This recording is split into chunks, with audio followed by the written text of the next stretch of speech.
Good evening. This is the special coverage of the coronavirus crisis using the combined forces of News 5 and Signal TV's One News, Radio 5, and 1PH.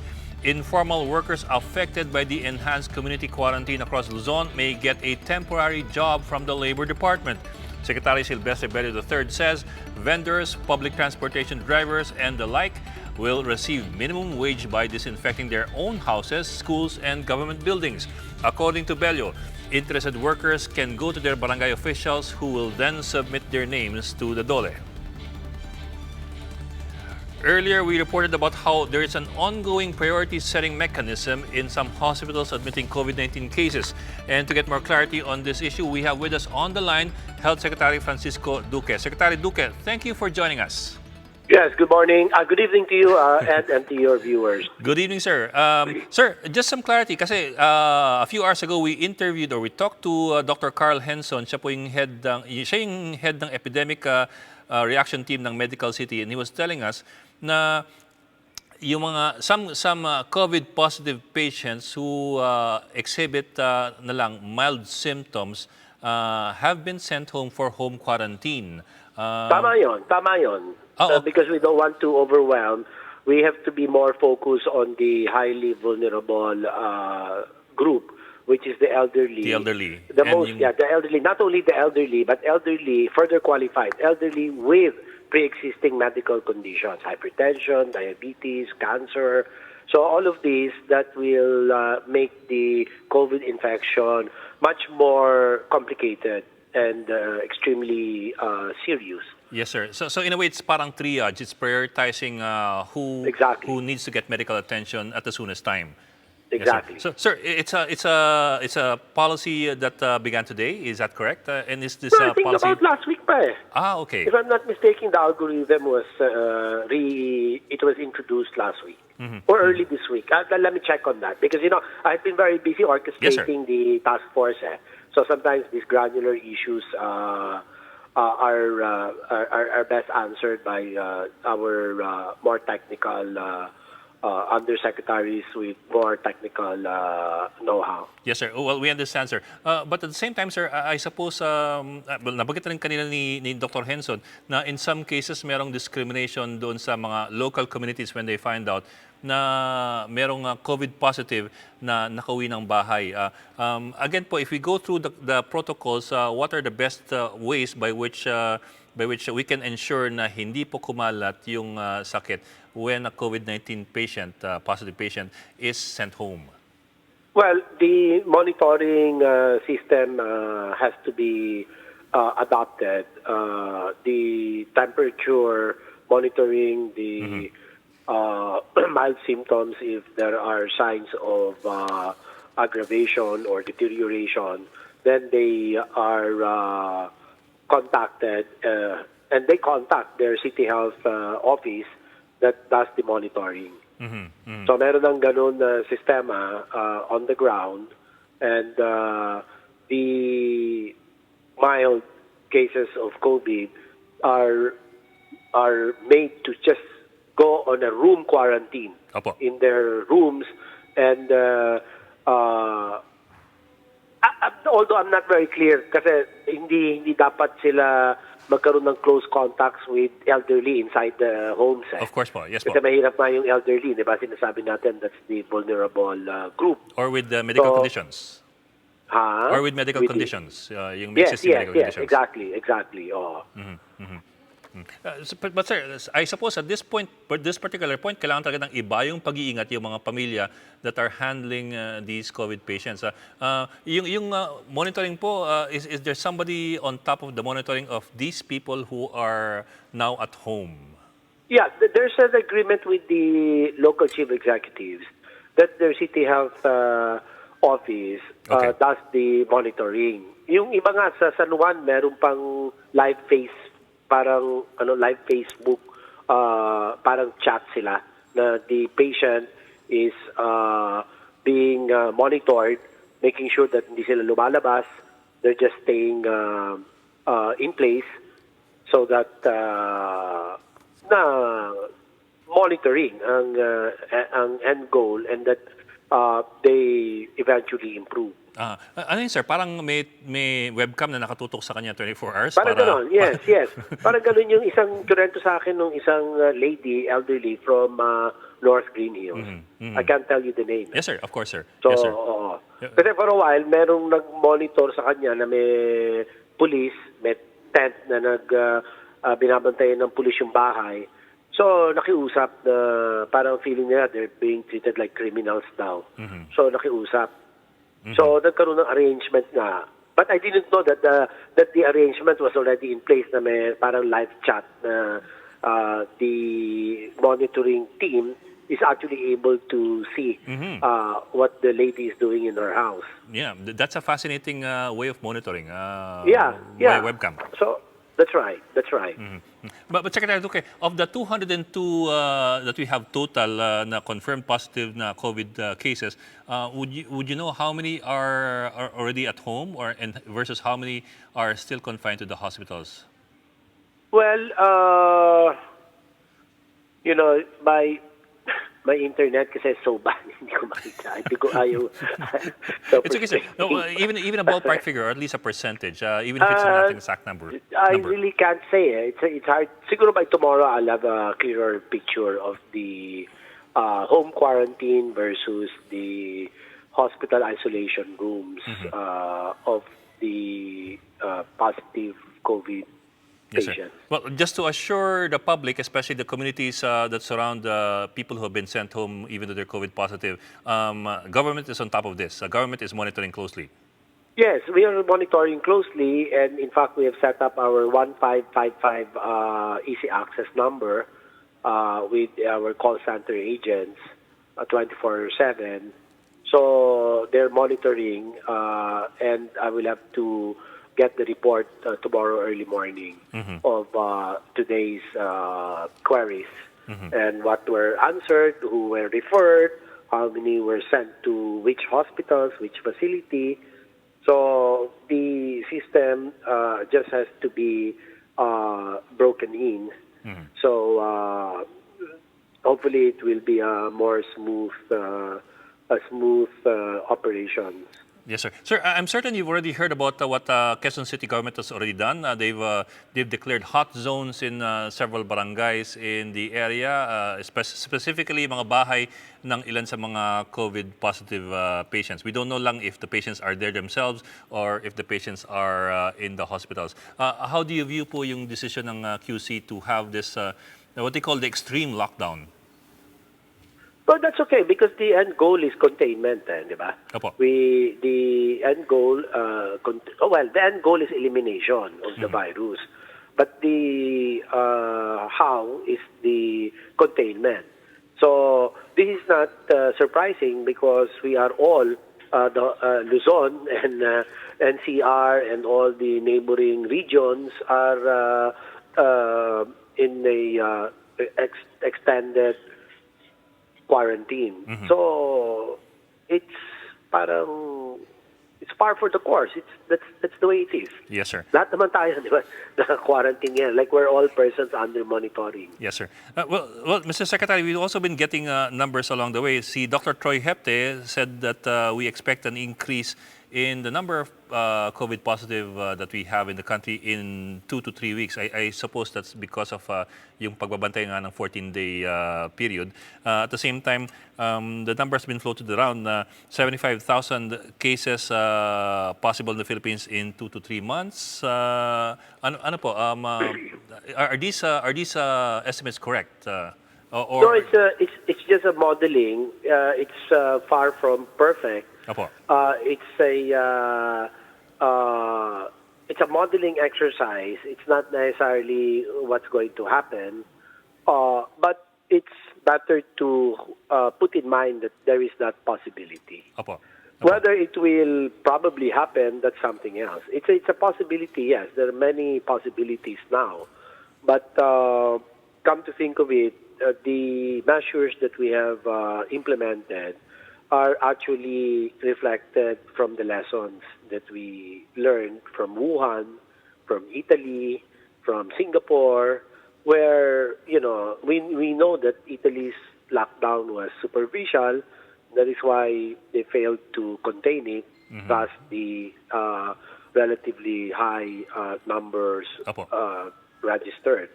But the Chinese experience, remember that China implemented lockdown on January 23rd. Yes, sir. And A they massive kept lockdown. getting their cases even increased and peaked sometime February 12, 13, 14, and then suddenly there was already a downtrend that they experienced. So we also see us as just because we impose a extended community quarantine doesn't mean that the day after you see now less cases. That's Yes, not sir. the way it happens. Yes, It sir. will still continue to rise until hopefully it plateaus and then starts going down. Yes, sir. But sir, the 75,000 model that we were looking at, is that premised on us not doing anything, or is that already premised on the measures that we have put in place? No, the premise there is business as usual. You're not doing anything. Meaning it was a pre-quarantine model. Model, that's right. Because the objective for imposing this lockdown or extended community quarantine is really to delay the epidemic peak.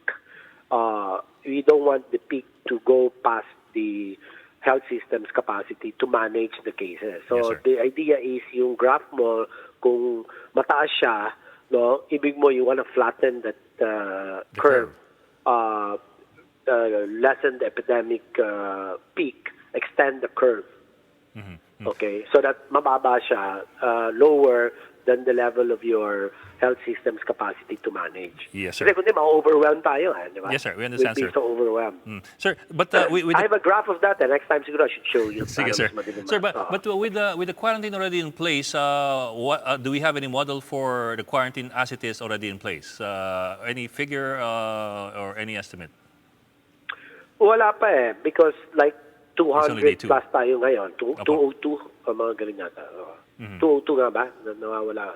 Yeah. So, we'll have to see. Hopefully, the new cases registered each day plateaus, or if it does increase, it will increase by increments, small increases, and then slowly, hopefully, there will be a downtrend. So, it's premature to judge anything now, Yes, to sir. make conclusions. Mr. Secretary, if I may, just one more question. Sure. It's day 2 already of the national quarantine. May we have your assessment as the person in charge of the country's, you might say the country's health, as the person in charge of the country's health, your assessment health-wise of how we have done the quarantine? Well, in terms of the quarantine, generally, I think, except for some,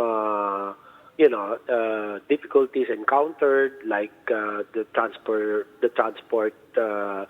of health workers. Yesterday, that was a big issue, and hopefully now that has been substantially addressed. So tomorrow we'll find out again. So we continue to monitor, but by and large, mukhang umo-okay naman. So we'll just have to see the figures as or the metrics of whether this quarantine is taking off relatively well. Yes, sir. But at this point, do you see any possibility of the quarantine being further expanded and being further enhanced or made stricter?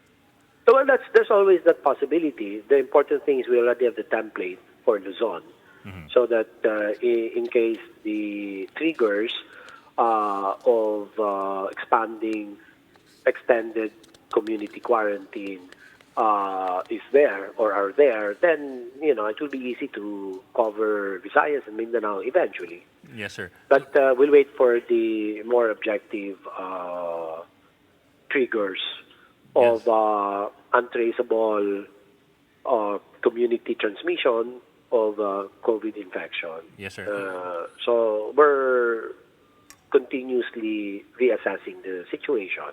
Yes, sir. Sir, by that, I suppose you mean that what would trigger an expansion would be signs of community transmission in other regions outside of the quarantine area? Exactly. Okay, maraming salamat po, Health Secretary Francisco Duque. Again, sir, thank you for taking our Thank call. you. Thank you for the opportunity Thank you, sir. on behalf of the DOH. Thank you. A community quarantine will be imposed across the Davao region starting 12 a.m. on Thursday. To give us more details on this, we have on the line News 5 correspondent Jem Abansenya. Jem, kamusta kayo dyan? Bok, patuloy nga yung pagdagsa ng mga biyahero papasok ng Davao Region ilang oras bago nga ipatupad itong region-wide lockdown. At inuulit nga natin, alas 12:01 ng madaling araw mamaya ng March 19 ay sarado na ang lahat ng entry points ng Davao Region at epektibo yan sa loob ng 14 days.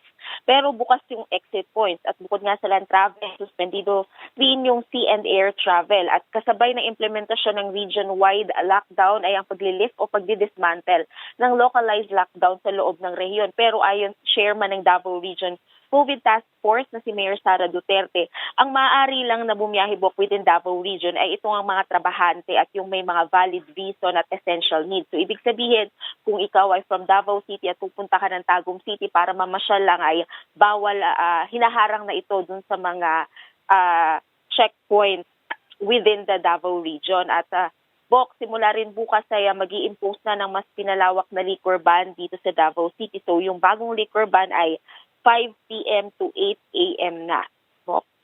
5 p.m. hanggang 8 a.m.? Yes, Bok. So alas 5 Kasi, pa lang, bawal na ang inom? Yes, Bok.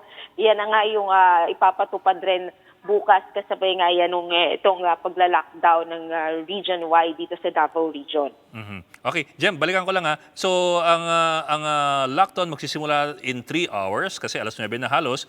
Tapos ang pinaka-tinatamaan niyan ay yung entry doon sa Davao Region. Yun talaga napakahigpit. Yung exit pwede mong gawin, pero pag lumabas ka ng Davao Region, kailangan ka magpa-quarantine ng 14 na araw ba bago ka makapasok ulit? Tama ba?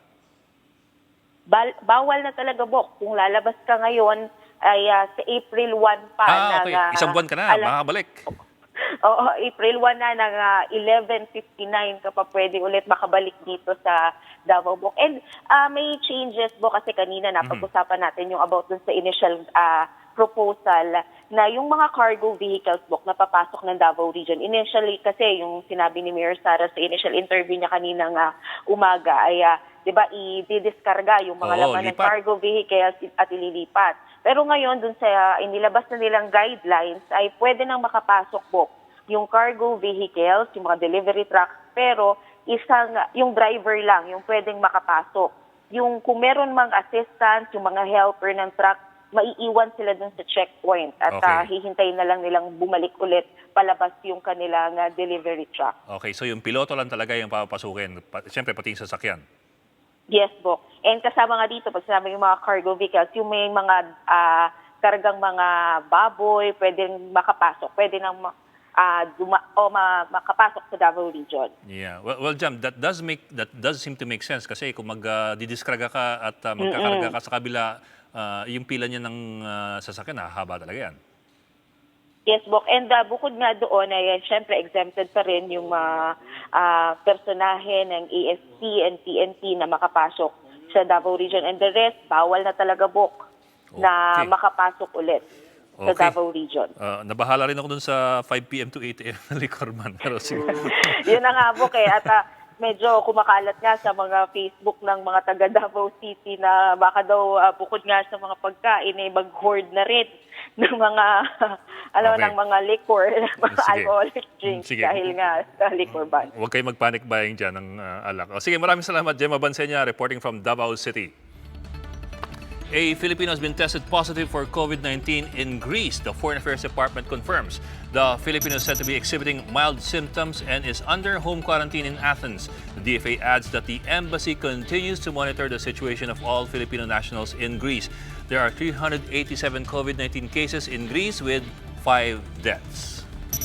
Over 10,000 overseas Filipino workers bound for the Middle East are stranded in Manila. This was after countries like Saudi Arabia, Qatar, and Kuwait have banned all incoming passengers except their own citizens and diplomatic staff.